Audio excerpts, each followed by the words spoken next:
Çiftçilerimizin sıkıntılarıyla falan ilgilenmiştik, köy ziyaretleri yapmıştık. Biz de parti olarak ne yapabiliriz, nasıl bir çalışma yapabiliriz, çiftçilik ve hayvancılık yapan vatandaşlarımıza, kardeşlerimize nasıl yardımcı olabiliriz? O yönde inşallah biz de elimizden geleni yapmaya çalışacağız. Çiftçilik diye tahmin edilmiş idi. Kes saatlerine kere, kes çiftçiye saatlerine kere, lahiyeki hayvancılıkla uğraşmıştır saatlerine kere. Artık nasıl mazot, gübre, hükümet çiftçiye perişan diye ev. Torba gübre insan derken sen bilmiyorsun. Mazot, hem de hayatın cihazı mazot yani. Haberi dediği gibi destek çiftçiye verecek. Cimri aynı.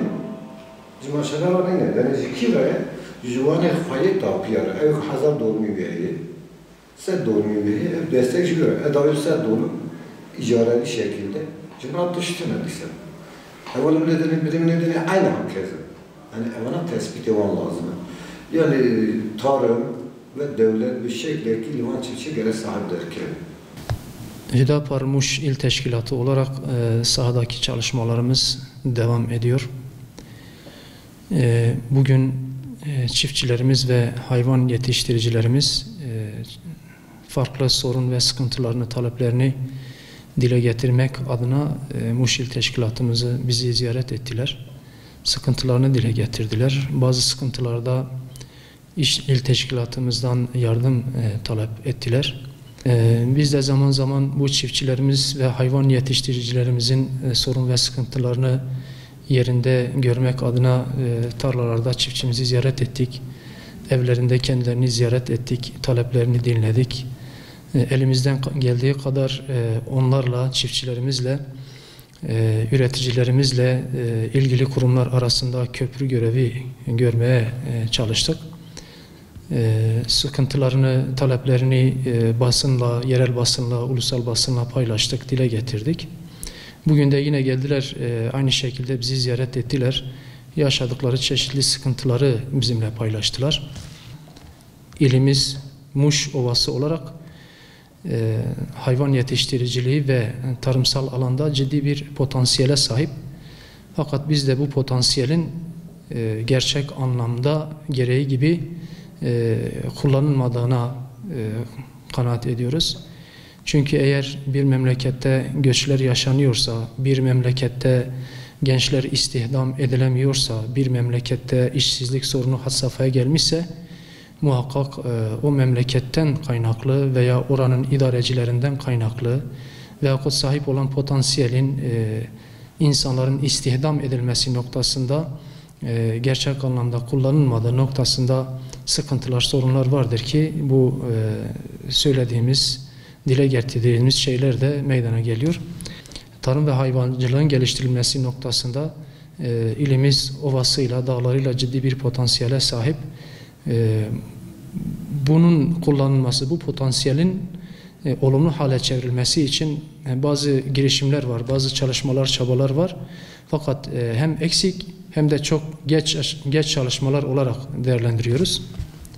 Özellikle çiftçimizin dile getirmiş olduğu sıkıntılardan bir tanesi, sıkıntısını yaşamış oldukları durumlardan bir tanesi, kendi işlerini yaparken tarımsal ve hayvansal anlamda maliyetin üzerlerine çok ağır bir yük getirdiğini.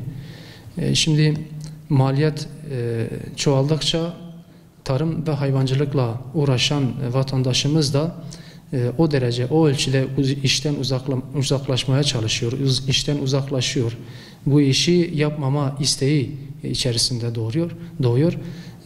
Özellikle devletin, yetkililerin maliyet noktasında hayvan yetiştiricilerimizi ve tarımsal alanda faaliyet gösteren, üreticilik yapan çiftçilerimizi rahatlatması, bu sorunlarını gidermesi lazım. Özellikle mazot ve gübre konusu çok ciddi bir sorun haline geldi.